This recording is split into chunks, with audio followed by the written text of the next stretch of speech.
अस्सलाम वालेकुम जी। असल बात में खुश आमदेद। मैं हूँ फ़हीम भट्टी।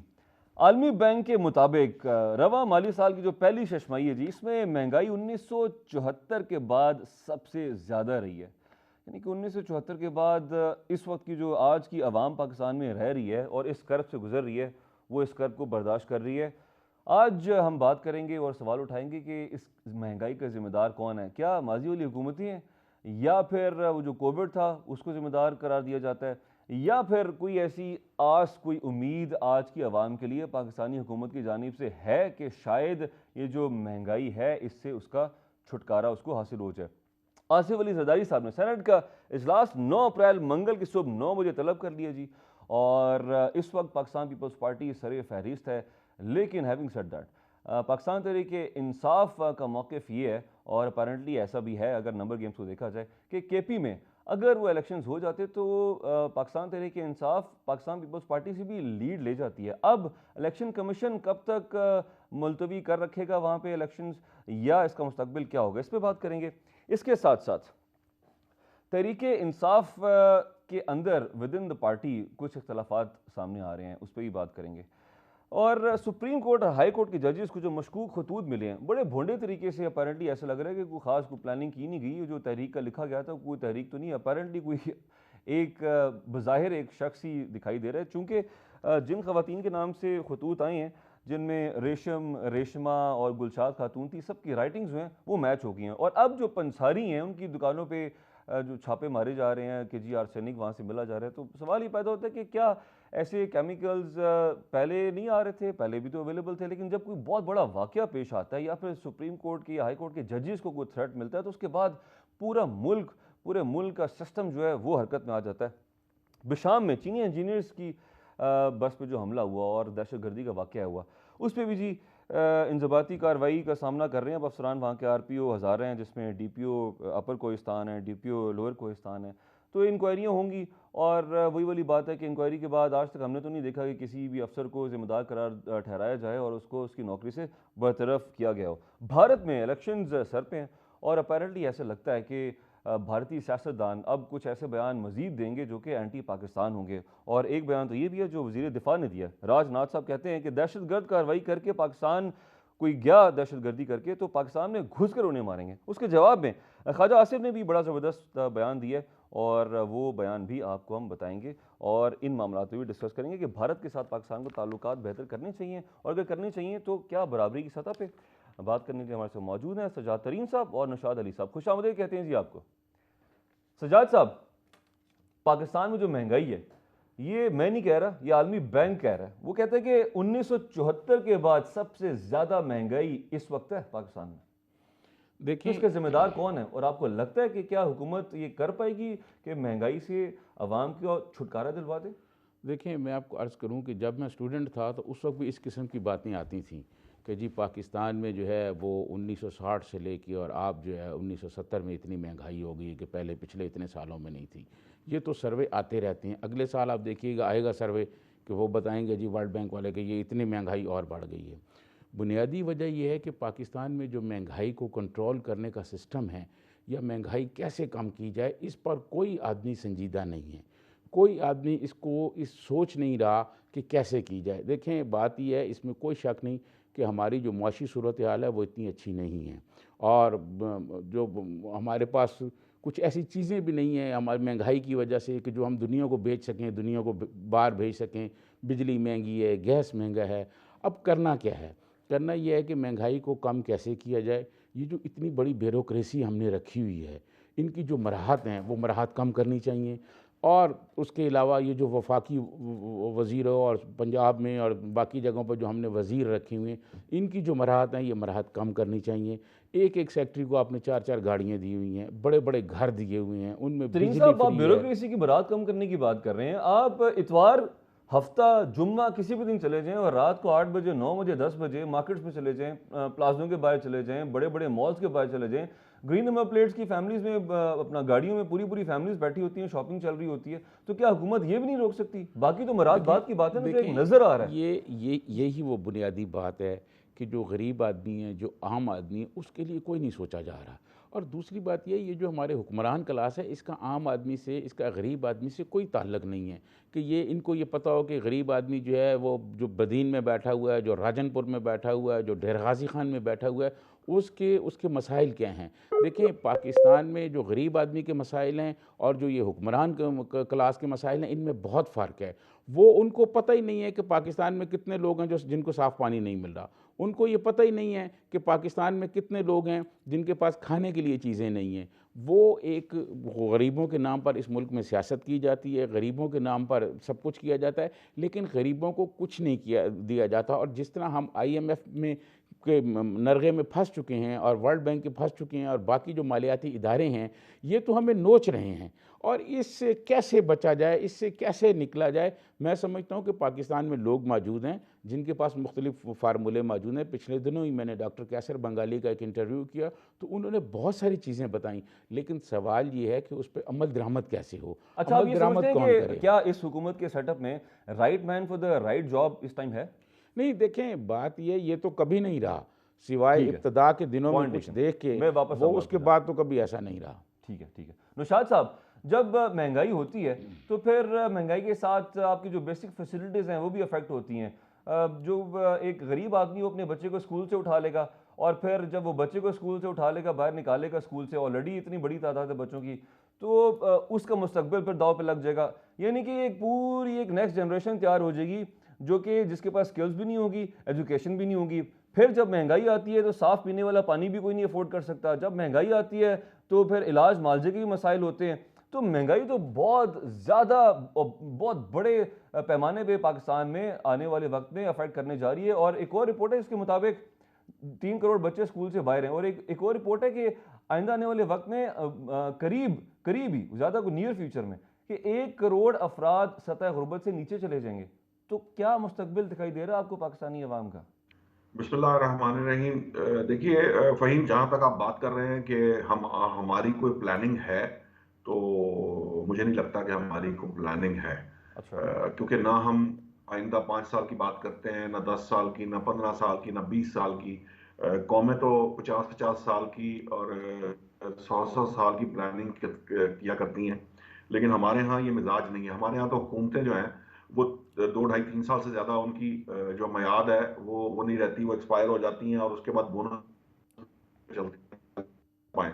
और बहुत मजबूरी की हालत में दुनिया को दिखाने के लिए हमने चलानी होती है, तो हम वज़ीर आज़म चेंज कर देते हैं ताकि जो है वो ये कहा जा सके कि जी हुकूमत वो नहीं रही, वज़ीर आज़म चेंज हो गया, वज़ीर आज़म तब्दील हो गया, इसलिए थोड़ा सा तब्दीली आ गई और फिर वो मुश्किल साल 1.5 साल का जो रह गया वक्त वो हम पूरा करते हैं। ये हमने गुज़िश्ता 2 जो जमहूरी हुकूमतें हैं, 2-3, वो हम इस तरह से 5-5 साल उनके पूरे करा रहे हैं।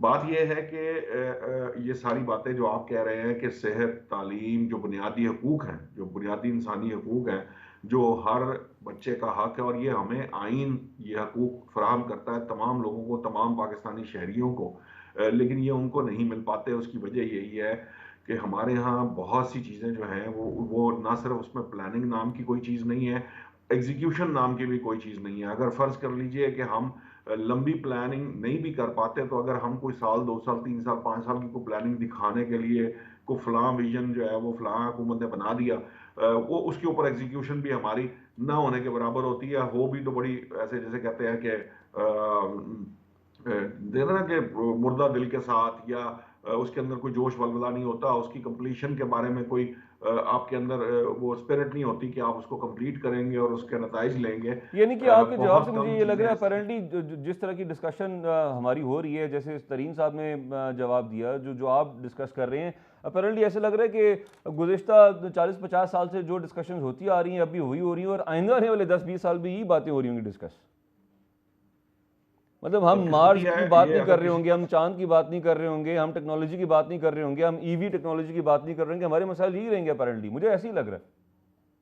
जी जी जी। जी, ये अगर आप किसी को इस बात पे यकीन नहीं आता तो मैं हर वो शख्स जो ये इस बात पे यकीन नहीं करता उसको ये कहूंगा कि वो किसी यही बयानात थे, यही हेडलाइंस थी, यही महंगाई के मामलात थे, यही तालीम और सेहत का रोना था, यही सारा कुछ जो है वो उस वक्त भी हो रहा था। एस्टेब्लिशमेंट ये कर रही है और एंटी एस्टेब्लिशमेंट फोर्सेस ये कर रही हैं। और यही अगर आप 20 साल पहले चले जाएं, उससे पिछली दिहाई में चले जाएं तो यही कुछ हो रहा था।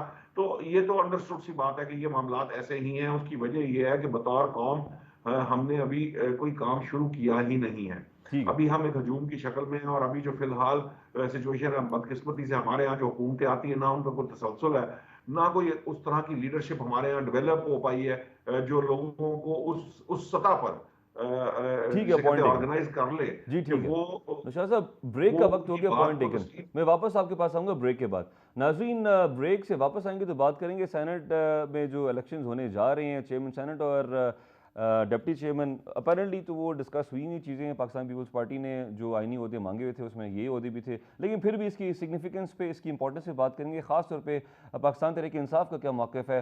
पाकिस्तान तहरीक इंसाफ कहती है कि जो इलेक्शंस होने जा रहे हैं ये सिरे से नाजायज़ इलेक्शंस होंगे, ये इलीगल गैर कानूनी इलेक्शंस होंगे, क्योंकि सिंध में उन्होंने बाइकआउट किया और केपी में इलेक्शन कमीशन ने पोस्टपोन कर दिए थे। इस ब्रेक के बाद हमारे साथ वेलकम बैक जी। तरीन साहब, चेयरमैन सेनेट और डिप्टी चेयरमैन सेनेट, ये ऑब्वियस नहीं है कि पाकिस्तान पीपल्स पार्टी के होंगे, और वो भी पता है कि ज़ाहिर बात है किसी ने कोई ख़ास उनको अपोज भी नहीं करना।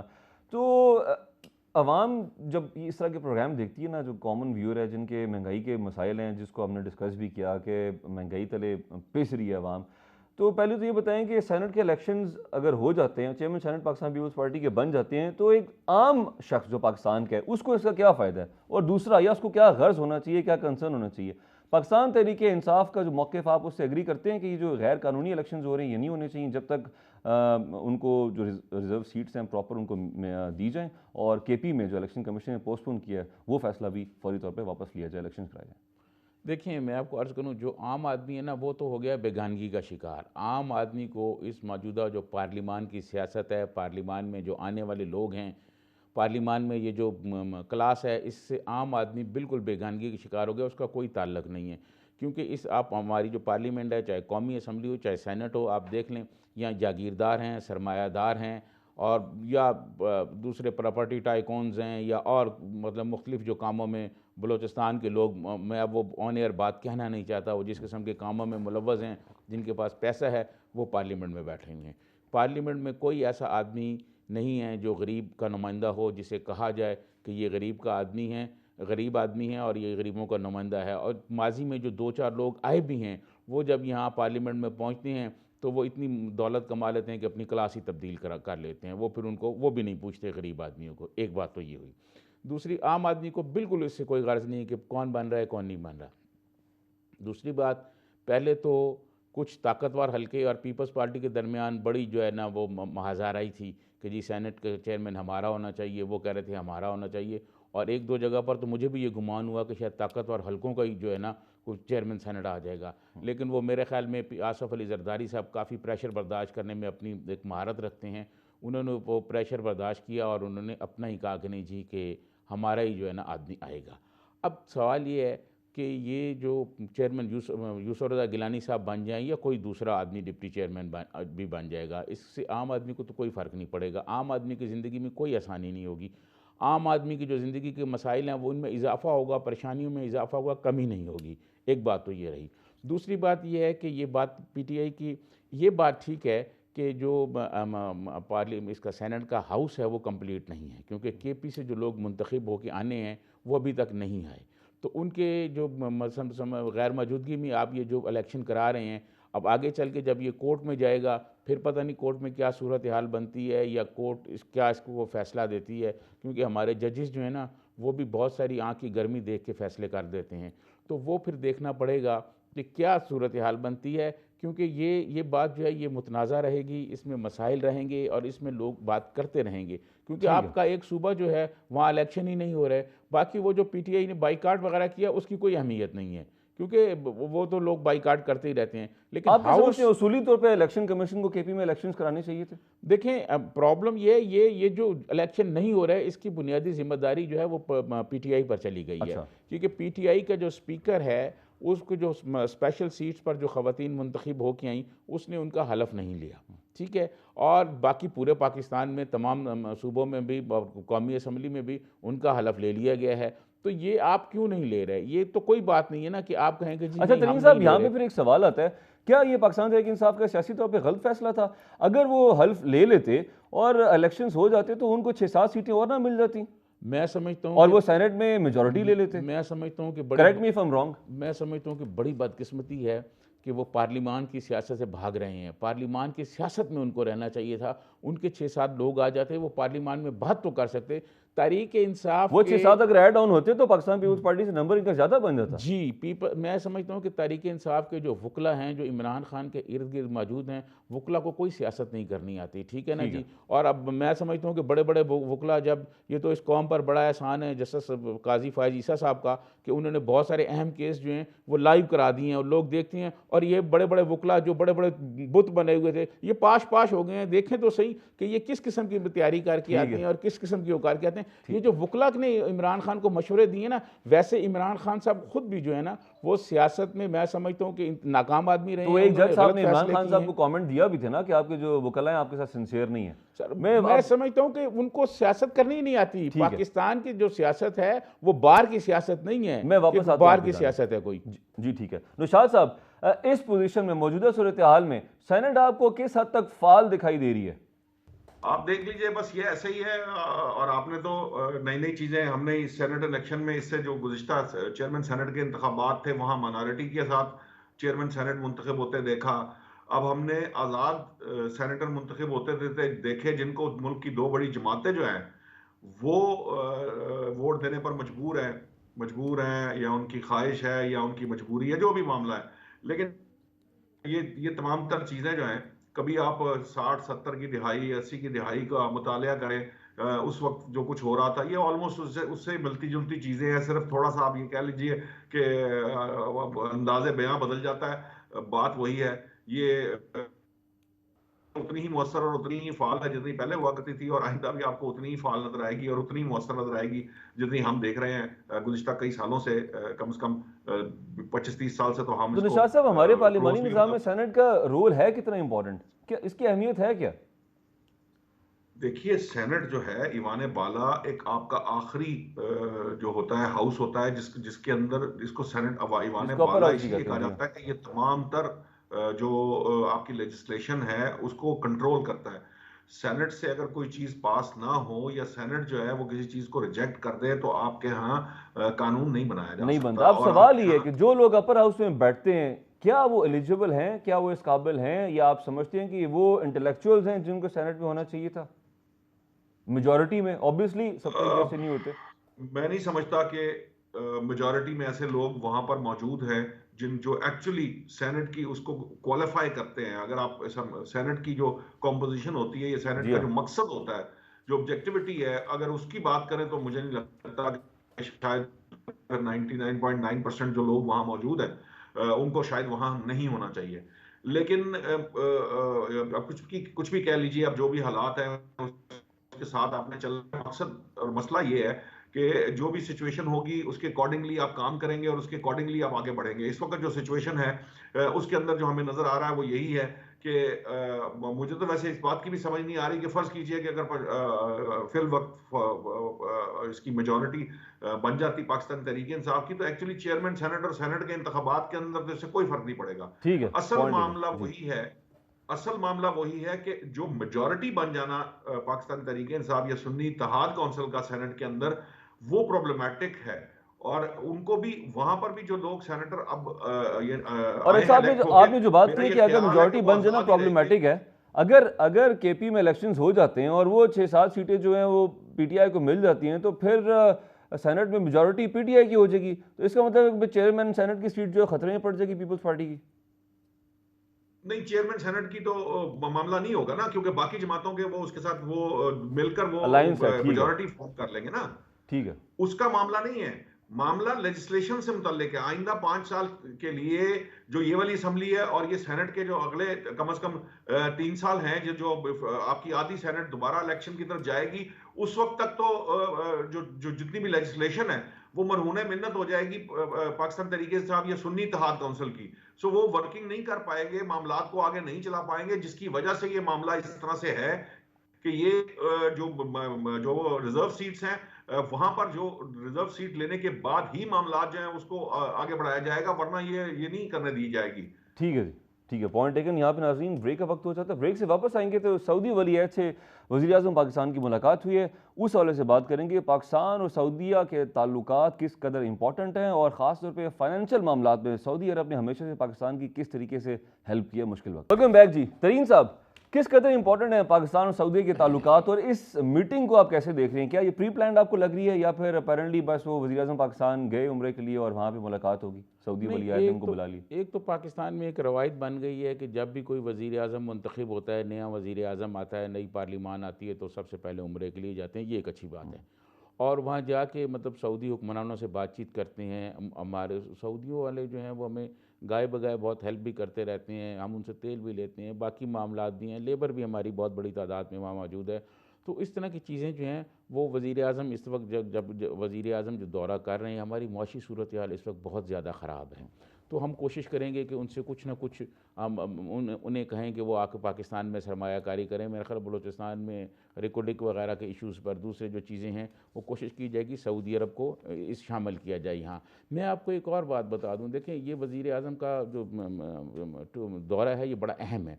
इसके अलावा अब जो आलमी सूरत हाल बनती जा रही है उसमें अभी तो हम महंगाई की आपने बात की पहले उसमें हिस्से में बहुत लंबी चौड़ी, महंगाई अभी और बढ़ेगी। अब देखें आपको पता है कि ईरान जो है वो किसी भी वक्त जो है रिएक्शन कर देगा इसराइल के ख़िलाफ़।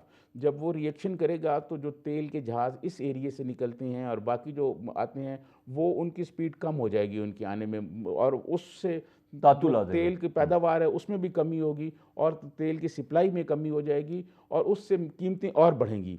इसमें मैं समझता हूँ ऐसी सूरत हाल में वज़ीर आज़म का बहुत अच्छा दौरा है सऊदी अरब का। इसके बाद मैं समझता हूँ कि प्राइम मिनिस्टर को यहाँ आके और एक मशावरत करके कैबिनेट से बाकी इत्तेहादियों से एक उनको दौरा ईरान का भी करना चाहिए। हमें ईरान का जो हमारा मसला है वो गैस का गैस की जो पाइपलाइन है, गैस पाइपलाइन का मसला हल करें और फिर इसके बाद हम ईरान से पेट्रोल लेने की कोशिश करें। तेल हम ईरान से लें, वो हमें सस्ता पड़ेगा। एक लेकिन अगर ईरान से लेंगे तो फिर जो हमें अमेरिका कहता है कि आपको फिर फेस करनी पड़ेगी पाबंदियां। इंडिया जो है, इंडिया भी तो ईरान से ले रहा है ना। हमने अपने मुल्क के मफादात देखने, इस पर तो हमारे वज़ीर दिफा जो हैं ख्वाजा आसफ साहब, उन्होंने बहुत डिटेल से तो इसमें आप समझते हैं सऊदी रोल प्ले कर सकता है कोई? नहीं, सऊदी अरब तो शायद उस तरह का रोल नहीं प्ले कर सकता। हमें खुद अपना रोल करना चाहिए, हमें खुद अपने मफादात देखने चाहिए और हमें खुद जो है ना ईरान से जो है ना तेल लेना चाहिए, क्योंकि ईरान जब इसराइल पे कोई रिएक्शन करेगा तो उससे मसाइल और बढ़ेंगे दुनिया में। जब दुनिया, तो हम भी दुनिया का हिस्सा है ना, दुनिया से जुड़े हुए हैं। तरीन साहब, हमारा डिफेंस मेनली अमेरिकन टेक्नोलॉजी पे रिलाई करता है। अगर अमेरिकन इमदाद रोक देते हैं तो क्या हमारा डिफेंस इफेक्ट नहीं होगा उससे? देखें, बात यह है कि मैं आपको अर्ज़ करूं कि अगर हम अमेरिकन की इसी तरह सुनते रहे ना, अमेरिकन ने कभी हमारी कोई हेल्प नहीं की जब हम क्राइसिस में गए हैं। चाहे वो 65 वाली जंग हो, चाहे 71 वाली जंग हो, वो बेड़ा जंगी बेड़ा आ रहा था, वो नहीं आया। तो हमें अमेरिकन दुनिया, वो भी दुनिया जी रही है ना जो अमेरिका से कोई हट के रहे हैं। ईरान हमारे सामने और बहुत सारे भारत ले रहा है ईरान से तेल। तो मैं ये समझता हूँ कि ईरान से हमें सोचना चाहिए, हमारी लीडरशिप को भी सोचना चाहिए और हमें तेल और गैस ईरान से लेना चाहिए। ये हमें सस्ता पड़ेगा और उस सस्ता भी पड़ेगा, वो जो सफरी अखराजात हैं उनमें भी कमी होगी। और दूसरा, हमारे ये पड़ोस में है, ये तो हम गाड़ियों से भी वहाँ से मंगवा सकते हैं तेल जो है ना। गाड़ी में स्मगल तो आ रहा है, वो भी आ रहा है, वो भी आ रहा है, लेकिन हम अगर उस तरह मंगवाएंगे तो वो ज़्यादा अब हमें मिलेगा। उसके बाद वो जो गैस पाइपलाइन वाला मंसूबा है, मैं समझता हूँ उस पर हुकूमत को गौर करना चाहिए, क्योंकि ये दो ऐसे बड़े मंसूबे हैं कि ये अगर इस पर हम अमल दरामद शुरू कर दें, एक गैस पाइपलाइन, एक पेट्रोल ईरान से लें, एक सी पैक वाला, तो पाकिस्तान की जो माशी सूरत हाल है उसमें कोई बेहतरी आ सकती है। तो इसमें मैं समझता हूँ सऊदी अरब से हमारे बहुत जो है ना पुराने ताल्लुकात हैं, बड़े गहरे ताल्लुकात हैं, दोनों जानिब मुसलमान बैठे हुए हैं। लेकिन सऊदी अरब जो है ना उनको भी हमारा ख्याल बहुत ज़्यादा रखना चाहिए। है, उनके पॉइंट लिए हम टेकन। बहुत कुछ करते रहे हैं। जी ठीक है। तो इसीलिए जो भी वज़ीर आज़म आता है वो पहले जाता है। अब जब वज़ीर आज़म पाकिस्तान वापस आएंगे तो पता चलेगा कि अब नए क्या मुआहदे हुए हैं और कौन कौन शोबे में सऊदी अरब ऐसे कैसे कितने शोबे हैं हमारे जिसमें वो सरमायाकारी कर रहे हैं। ठीक है, नौशाद साहब, आप वज़ीर आज़म पाकिस्तान और सऊदी वलीअहद की मुलाकात को कैसे देख रहे हैं? ख़ास तौर पे अगर इजराइल और फ़लस्तीन के मामलात इस वक्त जो चल रहे हैं, आप क्या समझते हैं कि पाकिस्तान और सऊदी अरब क्या रोल प्ले कर सकते हैं वहाँ पे जुल्म और सितम को रोकने के लिए? देखिए, प्राइम मिनिस्टर का दौरा तो जो इस वक्त सऊदी अरब का है, वो तो हमारे यहाँ जो पाकिस्तान के अंदर रेकोटेक के अंदर कोई $1 अरब की सरमायाकारी का इम्कान है उससे मुतल्लिक है। दूसरा ये तरीन साहब ने अभी आपको बताया कि जब हमारे यहाँ कोई इलेक्ट होता है प्राइम मिनिस्टर तो वो सऊदी अरब का दौरा करता है, ये बात भी दुरुस्त है। पैलेस्टाइन की हद तक मैं नहीं समझता कि पाकिस्तान और सऊदी अरब मिलकर कोई ऐसा कोई काम कर सकते हैं जिसके बारे में ये कहा जा सके कि वो पैलेस्टाइन की को हेल्प कर लेगा। पैलेस्टाइन के मामलात जो हैं वो कुछ वहाँ पर एक तब्दीली आ रही है। खबरें कुछ इस तरह की मिल रही हैं कि जो जनूबी गजा है वहाँ से फौजें जो हैं वो इसराइली वापस बुलाई गई हैं, एक आध ब्रिगेड वहाँ मौजूद है और मुज़ाकरात जो हैं वो दोहा में हो रहे हैं। कतर के, यूएस के और दूसरे जो डिफरेंट हैं स्टेक होल्डर्स हैं वो मिलके कोशिश कर रहे हैं कि वो जंगबंदी की तरफ जाएं। लेकिन जहां तक बात है सऊदी अरब से जो पाकिस्तान के मामलात की ताल्लुकात की, देखिए हमारे यहाँ हमें जब जब जरूरत पड़ी है सऊदी अरब ने हमारा साथ दिया है। चाहे वो तेल की सूरत में हमें मिलने की सूरत में हो मामला, या डायरेक्ट सरमायाकारी, या बाज़ औक़ात तो हम पैसे भी ले चुके हैं उनसे। सो अब मामला ये है कि अब चीज़ें वैसे नहीं हैं। सऊदी अरब भी ये चाहता है कि सऊदी अरब भी ये बात करता है। आपने देखा कि जब हमें आईएमएफ की उसके लिए रिक्वायरमेंट थी तो उन्होंने भी जो पैसे हमें दे दिए रखने के लिए अपने अकाउंट के अंदर। उसके अलावा उनका ये कहना था कि हम इमदाद या उस तरह के मामलात में नहीं आ सकते। आप जो है हम सिर्फ सरमायाकारी में शराकत दारी कर सकते हैं, सरमायाकारी कर सकते हैं, और यही पाकिस्तान चाहता है। ठीक है, पाकिस्तान कशकोल नहीं लेके आगे बढ़ना चाहता दुनिया के सामने, लेकिन पाकिस्तान ये चाहता है कि पाकिस्तान के साथ शराकत दारी की जाए, यहाँ पे पॉइंट सरमायाकारी टेकन। आए। नौशाद साहब, वक्त बहुत कम रह गया, क्विकली एक लास्ट सवाल आपसे जानना चाहूँगा, उसके बाद तरीन साहब के पास जाऊँगा। ये जो केमिकल वाला वाक़या पेश आया जो कि खतूत गए हैं जजेस को, अच्छी बात है, इंक्वायरी होनी चाहिए, फौरी तौर पे इन्वेस्टिगेशन होनी चाहिए और इनको पकड़ा भी जाना चाहिए। लेकिन सवाल ये पैदा होता है, क्या जब किसी शख्स का कत्ल हो जाता है, किसी के प्लॉट पे कब्जा हो जाता है और उस किसी के साथ ज्यादती हो जाती है, वो 25-25, 30-30 साल अदालतों के धक्के खाता है, लेकिन ये फ़ौरन से पूरा मुल्क जब हिल जाता है और ये भी पता चल जाता है कि जो राइटिंग है ये भी मैच कर रही है, एक ही शख्स है, जिन जिन पंसारियों से वो केमिकल मिल रहा है वो पंसारी ही पकड़े गए हैं, तो क्या इतना ही जस्टिस स्पीडी जो है वो आम आवाम के लिए भी होना चाहिए क्विकली? देखिए, होना तो चाहिए, इसमें तो कोई दो राय नहीं हो सकती, लेकिन कुछ हाई प्रोफाइल केसेस होते हैं, कुछ मेरे और आपके मामलात होते हैं। तो मेरे और आपके मामलात जो हैं तो क्या वो आप में और प्रायोरिटी कोई भी हाई प्रोफाइल शख्स जो है बराबर नहीं है?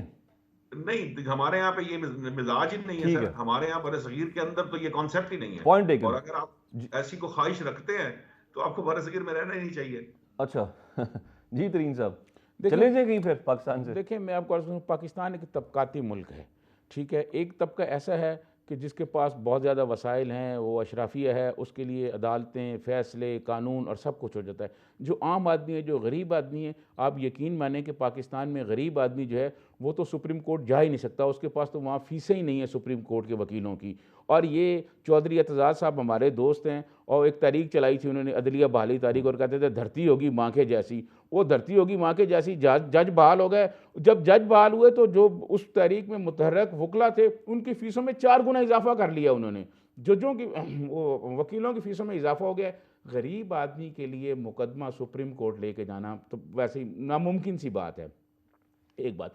दूसरी, आपने ये जो इंक्वायरी की बात की, देखें बात यह है कि एक आदमी अगर घर में बैठ के कोई ख़त लिख देता है, कोई केमिकल डाल देता है, तो हमारी जो एजेंसीज़ हैं वो कोई इतने तो नहीं है कि भाई एक बटन ऑन करेंगे तो बिजली आ जाएगी और फ़ौरन उस बंदे को पकड़ लेंगे। ज़ाहिर है फिर एक प्रोसेस शुरू होता है, वो मेरे इल्म में है, मुझे कुछ लोगों दोस्तों ने बताया ये।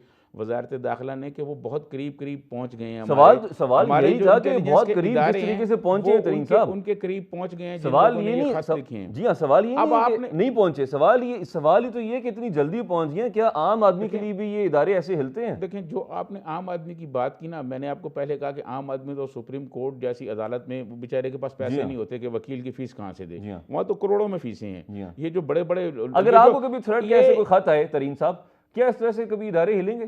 सर कहाँ से हिलेंगे? हमें तो बहुत सारे लोग, आप पाकिस्तानी हैं ना, हमें तो आप उतने पाकिस्तानी। आम आदमी की, पाकिस्तान में आम आदमी के लिए जो सूरत हाल है वो बहुत ज़्यादा मुश्किल है। एक बात, आखिरी जुमला मैं आपको एक और कहूँगा कि पूरी दुनिया में, पाकिस्तान समेत पूरी दुनिया में, ये जो कैपिटलिज्म है, ये जो सरमायादाराना निज़ाम है, ये नाकाम हो गया है। ये इंसान को कोई रिलीफ नहीं दे सकता। लोग मुश्किल में है, पाकिस्तान में भी, दुनिया में भी। आप देखें, और ख़ास तौर पर ये जब ये कोरोना आया है, कोरोना के बाद कैपिटलिज्म का तोड़ तो सोशलिज्म नहीं है। कैपिटलिज्म जो है ये मैं समझता हूँ नाकाम हो गया है। अब मुतबादल पे सोचना चाहिए दुनिया को कि हमें मुतबादल कोई निज़ाम। आप सोशलिज्म की बात कर रहे हैं? मैं नहीं, आप देखें, सोशलिज्म की मैं बात करूंगा तो लोग कहेंगे जी सोशलिज्म की भी वो हो गया, फलान हो गया। आपको सोचना चाहिए, क्योंकि कोई भी निज़ाम, देखें बस एक जुमला, सबसे पहले गुलामदारी निज़ाम, उसके खिलाफ, फिरौनों के खिलाफ बगावतें हुई, निज़ाम तब्दील हुआ। तो निज़ाम दुनिया में तब्दील होते रहते हैं। अब आपके पास टाइम नहीं, वरना मैं आपको डिटेल से बताता। तो ये निज़ाम जो अब इसमें शक्कत नहीं है कि इंसानियत की बेहतरी कर सके। बहुत शुक्रिया सजाद साहब, आपने हमें वक्त दिया। नौशाद साहब, आपको भी बहुत शुक्रिया। नाज़रीन, ये था हमारा आज का प्रोग्राम। कल आपसे मुलाकात होगी, अपना ख्याल रखिए।